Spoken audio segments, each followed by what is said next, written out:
Islam. Assalamualaikum warahmatullahi wabarakatuh. Alhamdulillah wassalatu wassalamu ala Rasulillah wa ala alihi wa sahbihi wa mawala amma subhanaka la ilma lana illa ma 'allamtana innaka antal alimul hakim. Baik, alhamdulillah kita akan melanjutkan kembali kajian kitab At-Tibyan di Adabi Hamalatul Quran karangan Imam Nawawi, dan hari ini kita akan menuntaskan di penghujung bab kelima ya. Sebelum nanti kita lanjutkan ke bahasan di bab keenam. Terakhir bahasan kita kemarin terkait dengan keutamaan Qiyamul Lail bagi seorang penghafal pengemban Al-Quran, yang mana dalam salat malam itu ada keutamaan yang banyak ya, dan juga yang keutamaan yang sedikit. Kita sampai kemarin yang keutamaan yang banyak. Kalau sekiranya kita melaksanakan sholat malam sepanjang malam, itu akan membahayakan diri kita atau menimbulkan darurat bagi kita, maka itu menjadi makruh. Nah, sekarang kita lanjutkan. Wa mimma yadullu ala usulihi bil qalil, dan dari yang menunjukkan ya, tercapainya keutamaan sholat malam itu dalam amalan yang sedikit ya. Haditsu Abdullah bin Amru bin Al-As, yaitu hadis yang diriwayatkan oleh Abdullah bin Amrin bin Al-As ya, radhiyallahu anhuma, semoga Allah meridhai mereka berdua. Qala Rasulullah sallallahu alaihi wasallam, Rasulullah bersabda, man qama bi asyri ayatin, barang siapa yang dia membaca 10 ayat, lam yuktab minal ghafilin, maka dia tidak ditulis atau dimasukkan ke dalam orang-orang yang lalai. 10 ayat. 10 ayat. Baca surat Asy-Syams lebih ya. Apalagi baca surat An-Naba. An-Naba banyak ayatnya. 40. Maka udah baca 10 saja, maka kita bukan bagian dari orang yang ghafil, lalai. Kemudian waman qama bi mi'ati ayatin, barang siapa yang dia qiyamul lail dengan membaca 100 ayat, maka kutiba minal qanitin, maka dia digolongkan, dikategorikan sebagai orang yang taat. Waman qama bi alfi ayatin, ini banyak, tambah banyak.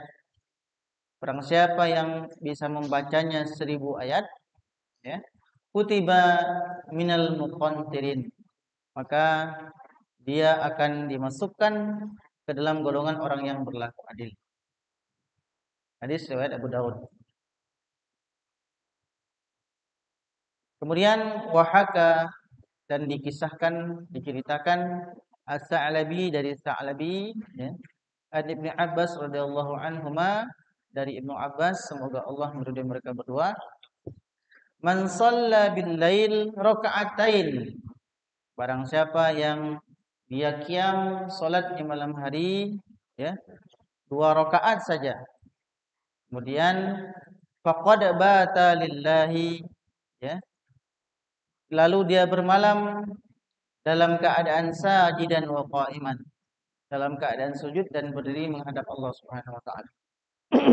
Itu kalau kita salat 2 rakaat saja di malam hari. Jadi memang tidak akan bisa dilepaskan seorang yang berinteraksi dengan Al-Qur'an dengan qiyamnya, ya. Nah, walaupun kata Allah, "Qumil laila illa qalila." Salat malamlah walaupun hanya sedikit. Nah, kemudian bahasan berikutnya fil amri bi ta'ahudil Qur'an wa tahdziri min ta'ridihi lin nisyan, yaitu perintah, ya, untuk memelihara Al-Qur'an dan peringatan agar kita tidak melupakan Al-Qur'an. Sabata an Abi Musa Al-Asy'ari radhiyallahu anhu, telah diriwayatkan oleh Abu Musa Al-Asy'ari, ani Nabi sallallahu alaihi wasallam qala, wa Rasulullah sallallahu alaihi wasallam bersabda, ta'ahadu hadzal Qur'an, peliharalah Quran ini. Fa walladzi nafsu Muhammadin biyadihi, demi Tuhan, demi Allah, demi jiwa Nabi Muhammad yang berada di tangannya, Allah Subhanahu wa taala, lahwa asyaddu tafallutan, maka sungguhnya Al-Qur'an itu lebih mudah lepas minal ibili fi uquliha, dari unta yang ada dalam ikatannya. Kalau kita ngapal, ya, ngapal nih di masjid. Kalau misalnya nggak ada kajian, maghrib bisa. Antara maghrib dan isya itu sebenarnya bisa banyak dapat ya. Kalau sudah terbiasa, ya. Kalau sudah terbiasa menghafal, bisa dapat setengah halaman, bisa dapat 1 halaman. Tapi coba sampai rumah ulang lagi, kabur, hilang dia, cepat hilang. Jadi kalau misalnya program hafal setor itu ya cepat, ya.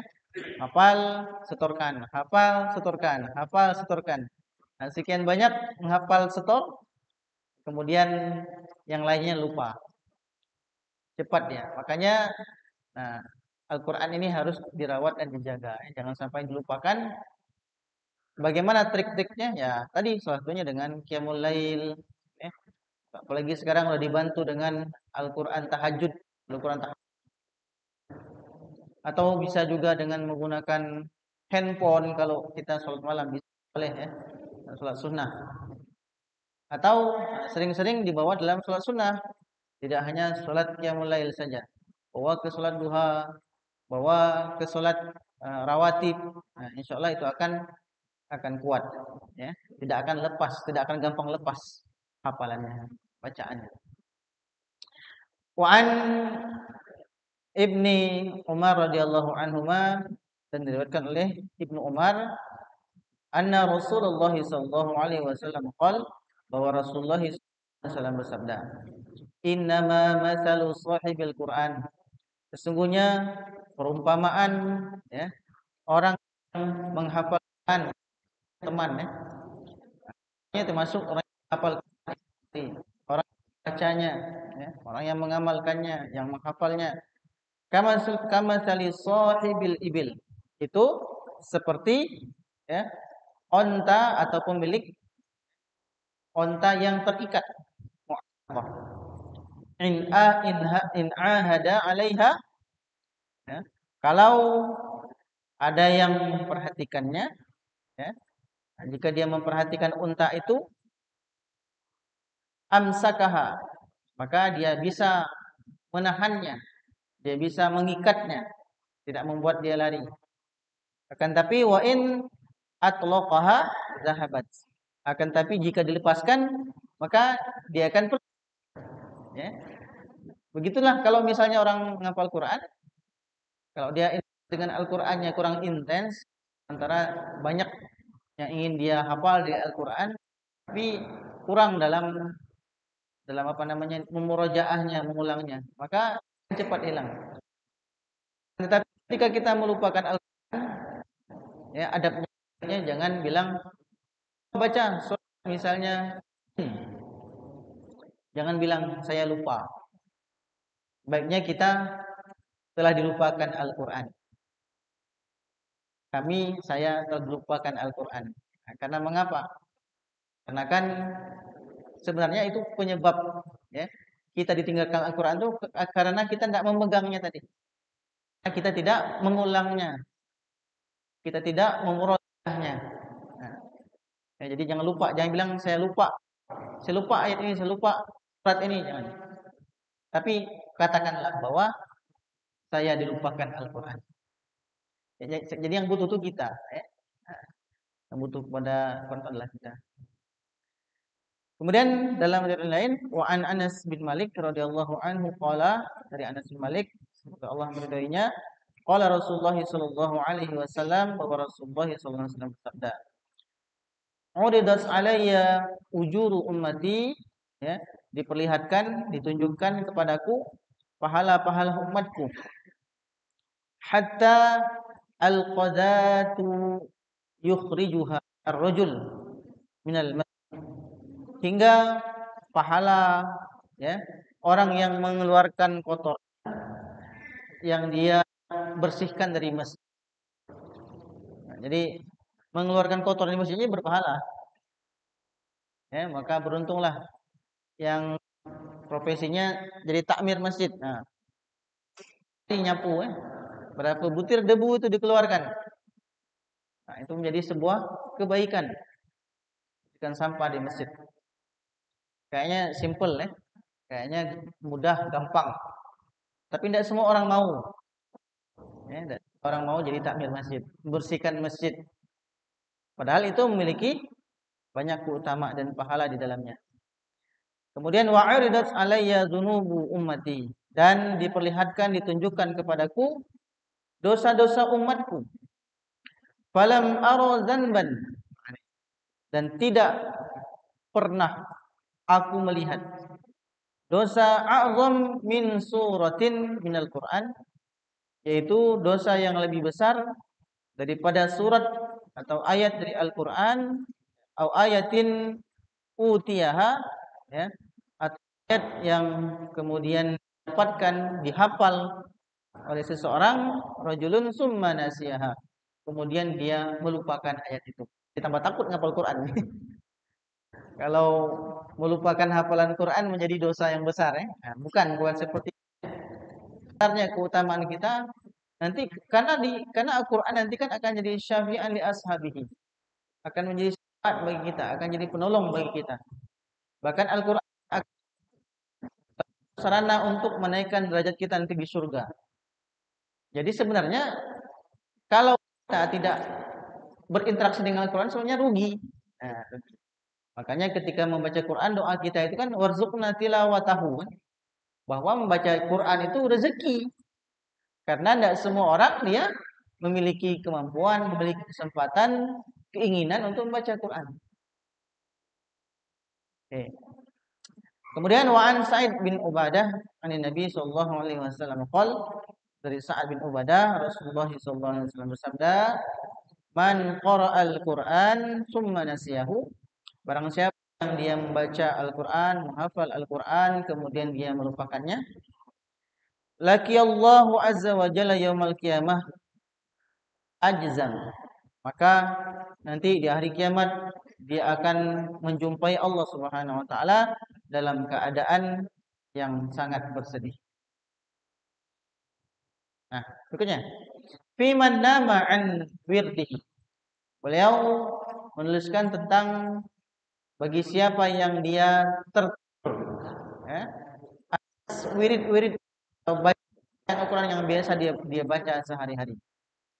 Wa an Umar bin Khattab radhiyallahu anhu qala, dari Umar bin Khattab semoga Allah meridainya, bahwa beliau berkata, Rasulullah sallallahu alaihi wasallam bersabda, "Man nama", barang siapa yang dia tidur, ya, tertidur atau dia tidur, an hisbihi, sebelum dia membaca hizbnya atau wiridnya dalam membaca Al-Quran yang biasa dia baca, au an syai'un minhu, atau sesuatu, ya, atau sebagian dari Al-Quran itu sendiri, Faqara'ahu ma baina sholatil fajri wa sholatil zuhri. Kemudian dia membacanya itu di antara fajar dan sholat zuhur. Kutiba lahu ka'annama qara'ahu minal lail. Maka ditulis seolah-olah dia membacanya pada waktu malam. Nah, dan jelas kita pernah kemarin bahas bahwa keutamaan baca Quran di malam hari itu lebih utama ya. Nah, kemudian berikutnya, wa an Sulaiman bin Yasar qala Abu Usaid, bahwa Abu Usaid berkata, nimtul barihah, aku tertidur semalam. Nah, kemudian ya, an wirdi hatta asbahtu, aku tertidur tapi sampai aku lupa membaca Al-Quran yang rutin aku baca sebagai wirid sampai kemudian pagi. Ya. Falamma asbahtu, maka ketika aku terbangun di pagi hari, istirja'tu. Istirja' itu adalah bacaan innalillahi wa inna ilaihi raji'un ya. Ada juga yang mengartikan nanti ini kemudian aku baca wirid yang biasa aku baca di malam hari itu ketika pagi. Nah, kana wirdi surat al-Baqarah. Tak bayangkanlah wirid beliau ini baca surat Baqarah, Al-Baqarah. Hah, berapa juz itu? Nah, wirid berarti tiap hari dia baca. Ya, wiridnya Al-Baqarah. Wirid itu. Nah, kalau kita mungkin wirid, baca enggak subhanallah walhamdulillah subhanallahil azim subhanallah bihamdi. Ini wiridnya Al-Baqarah. Ya. Bacanya 82 jam itu. Itu wirid enggak? Nah, kemudian karena lah biasa diwirid, udah jadi habit, jadi kebiasaan, sehingga kemudian fara'aitu fil manam. Karena kelupaan tadi aku bermimpi dalam tidurku. Ka'anna baqaratan, ya, bahwa ada seekor baqarah, sapi, lembu yang kemudian menandukku. Nah, tantahuni. Ya. Jadi kelupaan wirid diingatkan dalam mimpi. Tidak gampang. Ya. Kelupaan wirid baca Quran dalam mimpi diingatkan. Sampai-sampai dengan apa namanya binatang yang sama biasa berwirid ya, itu surah Al-Baqarah. Nah, kemudian warawa Ibnu Abi Dunya, diriwayatkan oleh Ibnu Abi Dunya an ba'di al-huffaz, bahwa dari seorang penghafal Al-Qur'an bahwa annahu nama lailatan an hisbihi, bahwa pada suatu malam dia tertidur sebelum membaca wiridnya, hizbnya. Ai fi manamihi, yaitu pada tidurnya, ya, ka'anna qailan yaqul, seolah-olah ada orang yang mengingatkan berkata kepada dalam mimpi ini ya. Apa katanya? Ajibtu min jismin wa min sihhatin. Aku heran dengan orang-orang yang memiliki tubuh yang kuat, tubuh yang sehat. Wa min fatan nama ilal fajri, dan pemuda, ya, anak-anak muda yang tertidur hingga pagi hari. Wal mautu la tu'manu khatfatuhu, akan tetapi kematian tidak akan bisa dihindari kedatangannya. Fi dhulamil lail idza yasri, bahkan dalam kegelapan malam pun kematian akan mendatanginya. Sebegitunya mereka ya. Nah, sampai-sampai ketika melupakan baca wirid Al-Qur'annya, ada yang mengingatkannya. Nah, mendiri terbangun-bangun mimpi dikejar hantu. Bukan ditandok Baqarah, bukan mimpi jadi penghafal Quran. Nah, mimpi terbangun-bangun, mimpi bunuh diri. Nah, ini bahaya. Dan ini habis bab kelima. Oke, kita lanjutkan bahasan ke bab berikutnya.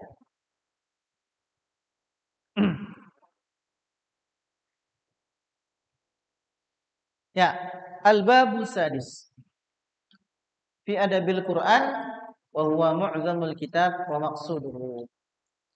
Kita masuk dalam bab adab qiraah membaca Al-Qur'an, dan inilah sebenarnya kandungan terbesar dari kitab ini, ya, dan maksud kitab ini dituliskan. Nah, hadzal babu huwa maqsudul kitab. Bab ini merupakan intisari, tujuan, maksud utama dari ditulisnya kitab ini. Jadi kemarin baru muqaddimah itu. Adab-adab ini muqaddimah, ya. Dan memang sesuai dengan judulnya kan, At-Tibyan fi Adabi Hamalatil Quran. Yaitu adab bagi pengemban Al-Qur'an. Kata beliau, wa huwa muntasyirun jiddan. Ini sebenarnya bahasannya sangat luas sekali, sangat banyak sekali, ya, menyebar sekali bahasanya. Wa ana usyiru ila atrafin min maqasidihi. Dan saya itu, kata beliau, menulisnya, ya, untuk menjelaskan dari ujung-ujungnya, intisari-intisari yang diperlukan, yang penting dalam bahasan-bahasan ini. Kenapa? Kan tadi banyak, kata beliau, qarahah al-italah, takut kepanjangan. Kalau kepanjangan, ya, wa jaufan wa khaufan ala qari'ihi minal malalah. Takut nanti kalau bahasanya kepanjangan, orang bosan bacanya. Kalau kayak sekarang itu kan, kalau video panjang-panjang malas menonton. Buat video pendek-pendek kan, sekarang banyak orang nonton. Kayak di Facebook itu, buat video reels cuma berapa menit, ya. Di Instagram, di Telegram, di Instagram, di TikTok. Panjang-panjang orang buka awal nggak, ujung lah malas. Mungkinlah berubah anak kita nih. Hidup kita ini lah berubah, ya. Nah, instan-instan, cepat-cepat. Nah, jadi kalau buat materi itu harusnya yang singkat-singkat. Orang tuh nak singkat, padat, jelas, ngerti. Ya, ini payah. Sebenarnya payah. Singkat, padat, jelas, ngerti. Nah, kata. Jadi misal buat materi itu udah potong-potong, nah. Isi. Macam note saya ini kan bukan isinya. Orang malas kedengaran. Nah, dan beliau udah ngerti itu. Udah mengerti bahwa kalau kepanjangan nanti orang akan bosan untuk membacanya. Nah, fal awwal dzalika, yang pertama kata beliau, ya, annahu yajibu 'alal qari'i al-ikhlas. Yang pertama kata beliau, seorang pengemban Al-Qur'an sudah seharusnya dia memiliki keikhlasan. Baik belajarnya, baik jadi gurunya kemarin itu, baik jadi muridnya, ya, dan seterusnya, penghafalnya. Kama qaddamnahu, sebagaimana ini sudah dijelaskan di bahasan-bahasan sebelumnya. Wa mura'atul adabi ma'al Qur'an, dan tentunya dengan menjaga adab, mura'ah, ya, menjaga adab terhadap Al-Qur'an. Nah, di antaranya bagaimana kita meletakkan Al-Qur'an, bagaimana kita membawa Al-Qur'an, bagaimana ketika kita mau membaca Al-Qur'an. Di sini juga nanti sebagian dijelaskan dalam bab ini. Kemudian fayan bagian yastahdiro fi nafsihi, dan hendaknya seorang pengemban Al-Qur'an dia menghadirkan hatinya, menghadirkan jiwanya, ya, annahu yunajillahi ta'ala, bahwa sebenarnya ketika dia membaca Al-Qur'an, dia itu sedang bermunajat kepada Allah, sedang membaca surat cinta dari Allah, sedang membaca perintah-perintah dan kewajiban dari Allah. Dan yang paling penting ketika dia baca Quran, sebenarnya dia lagi berdoa kepada Allah, ya, memohon kepada Allah. Wa yaqra ala hali man yarallahu ta'ala, dan, ya, dia membaca Al-Qur'an itu karena dia Al-Qur'an itu muta'abbidun bi tilawatihi kan. Al-Qur'an itu kan dia membacanya merupakan ibadah. Jadi kalau ibadah ya jelas harus ikhlas kan? Harus ikhlas dan benar kan? Nah, kalau ikhlas dan benar, maka ini kan menjadi syurutu qubulil ibadah, menjadi syarat diterimanya ibadah. Nah, karena dia ibadah ya sama seperti kita sholat, maka harus menghadirkan hati, harus menghadirkan keikhlasan, ya. Maka berlaku juga teori tentang tentang ihsan. Nah, ini kan teori tentang ihsan dalam niat dalam bab ikhlas. Yaitu fa'innahu illam yakun yarahu, yaitu ketika kita membaca Al-Qur'an, ya, dalam keadaan seperti keadaan orang yang melihat Allah, jika tidak melihatnya, jika kita tidak melihat Allah Subhanahu wa taala, yang ada cuma risalahnya, firman-Nya dalam bentuk mushaf Al-Qur'an, maka sungguhnya ketika kita membaca Quran, Allah sedang melihat kita. Fa innallaha ta'ala yarahu. Ya, sama kayak kita salat.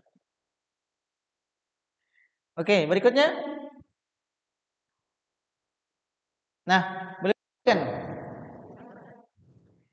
fi istihbabis siwak di qiraatul Quran.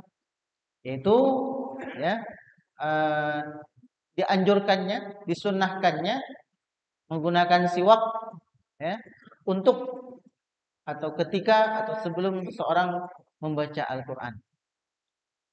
Terima gerakan itu ya. Wa yanbaghi idza arada al-qira'ah.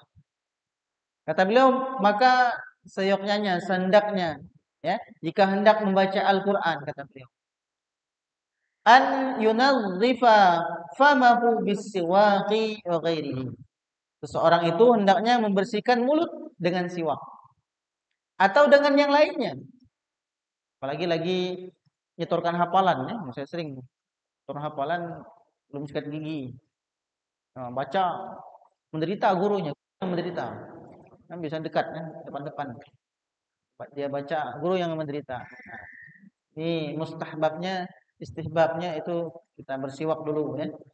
Nah, oke, kemudian wal ikhtiyaru fis siwak, dan pendapat wal ikhtiyaru fis siwak, pendapat yang lebih terpilih berkenaan dengan siwak adalah an yakuna bi'udin min araq.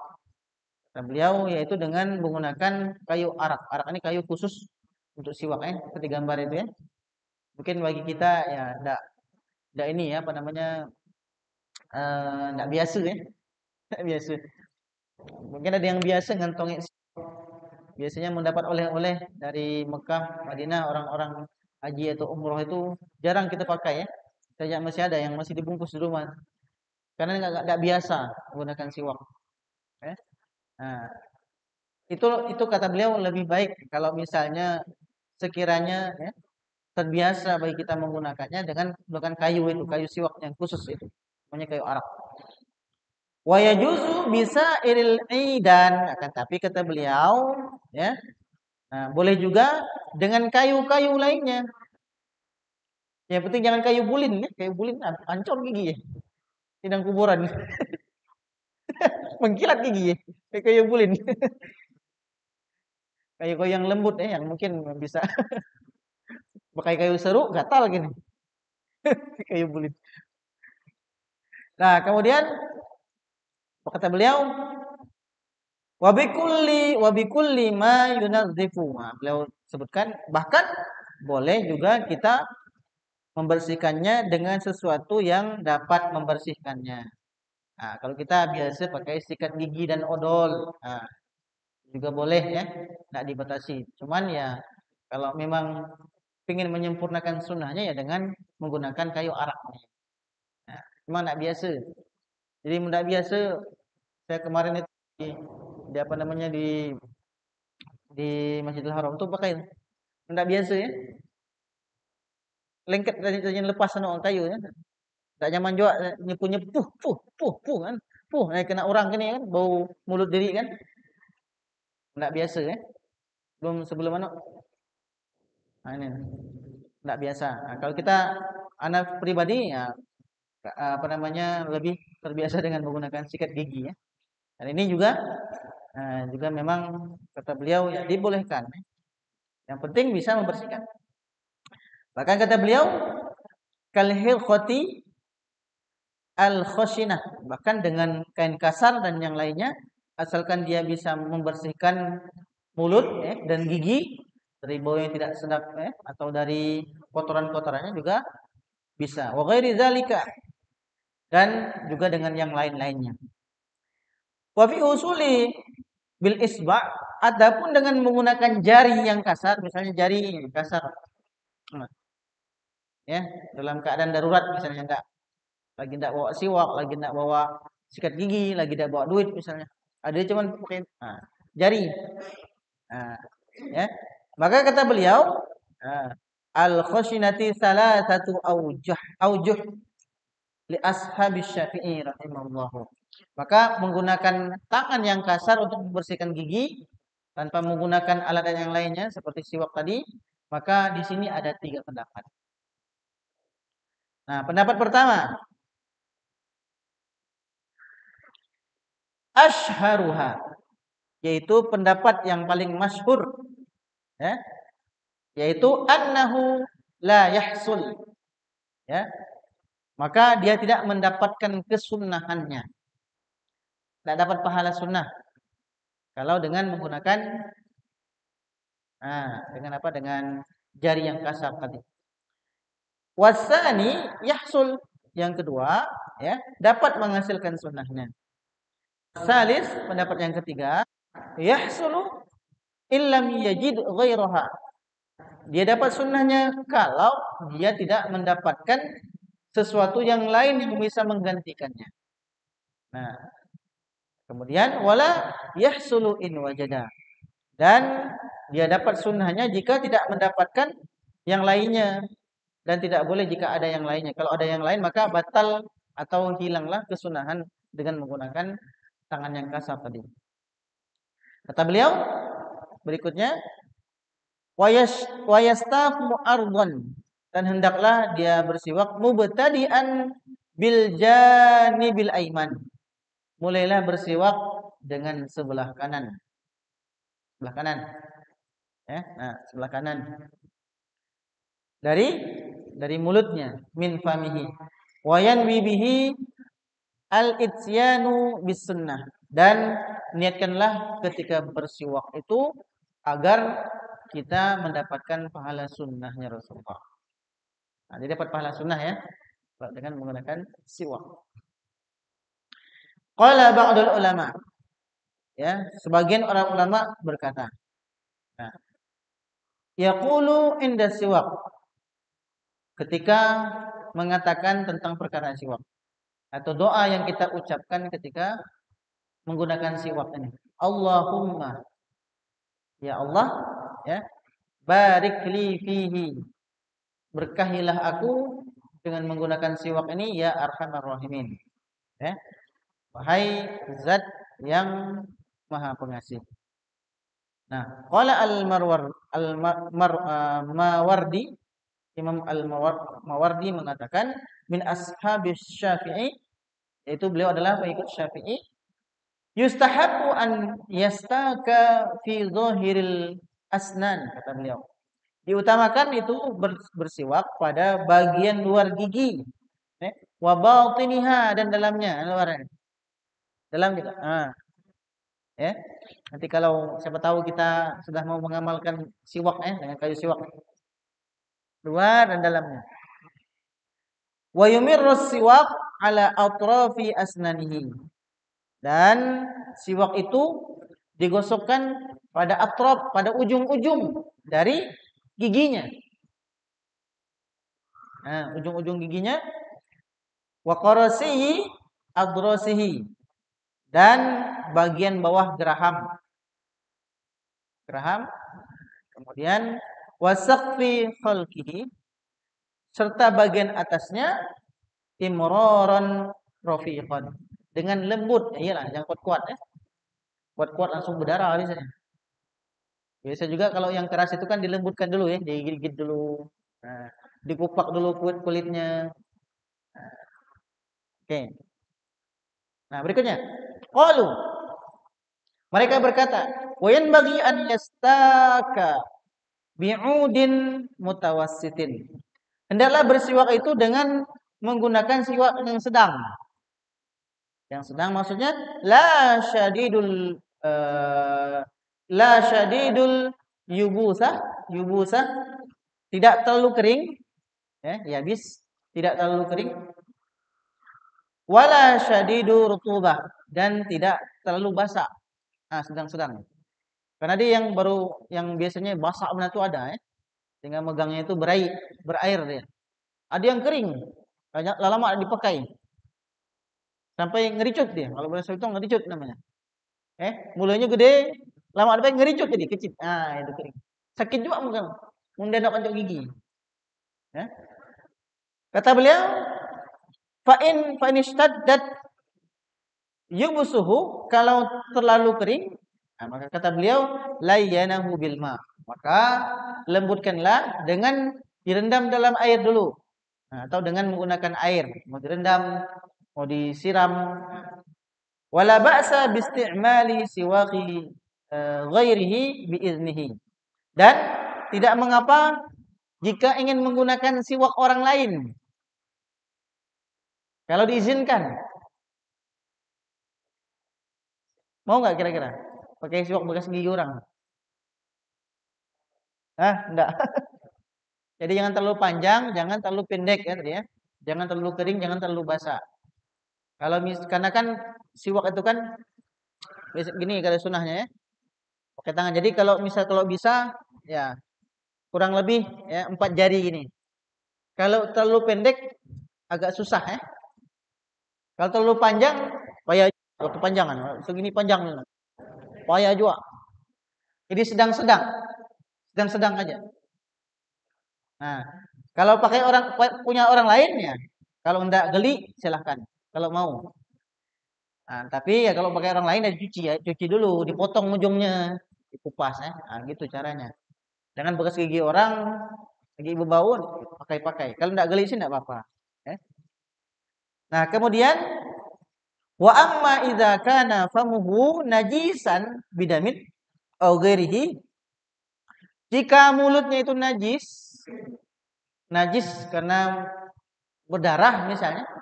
Karena kan kalau gigi atau gusi yang tidak terbiasa terkena benda keras biasanya berdarah ya. Ikat gigi aja biasanya berdarah kan.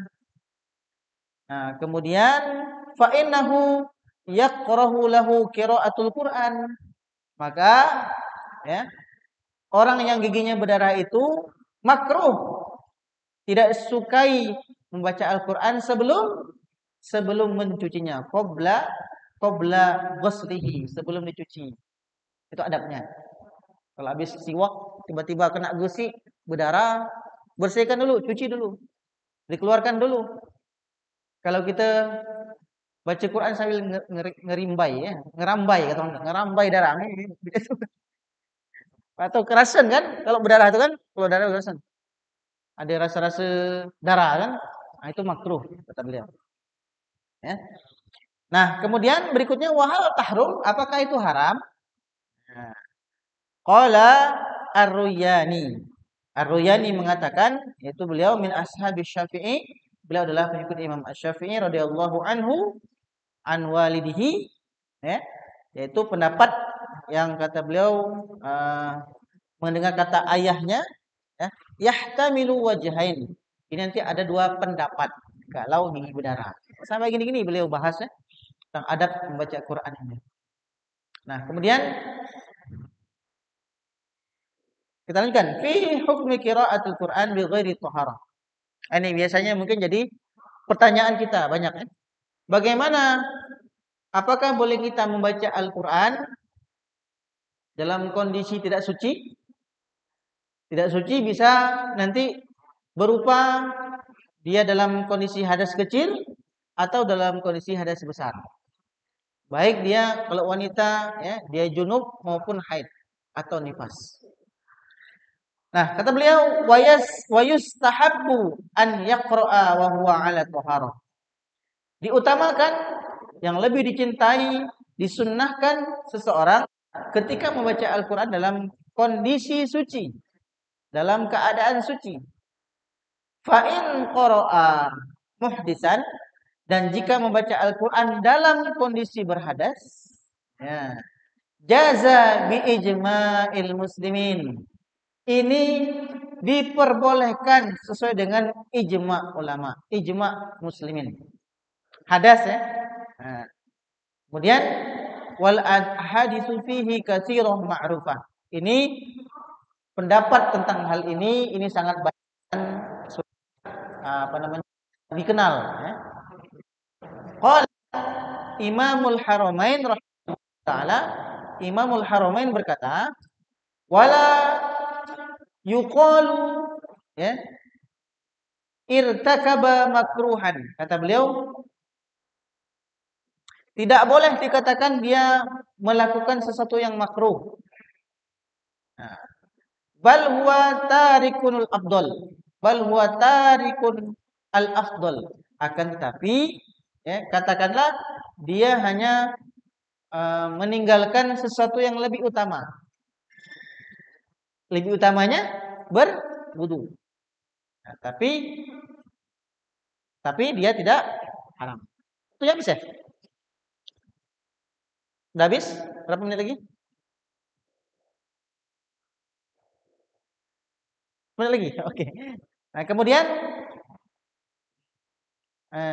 oke, nanti insya Allah kita lanjutkan ini ya. Nah, ini mungkin nanti akan banyak bahasanya terkait dengan bagaimana membaca Al-Quran dalam kondisi hadas, ya, mana yang lebih utama, bagaimana dalam kondisi junub, ya, bagaimana yang lebih utama, atau bagaimana ketika seorang wanita atau perempuan yang dia merupakan penghafal Quran atau pengajar Al-Quran, bolehkah dia membaca Al-Quran? Baik, kita akan lanjutkan di pertemuan yang akan datang. Ya. Assalamualaikum warahmatullahi wabarakatuh.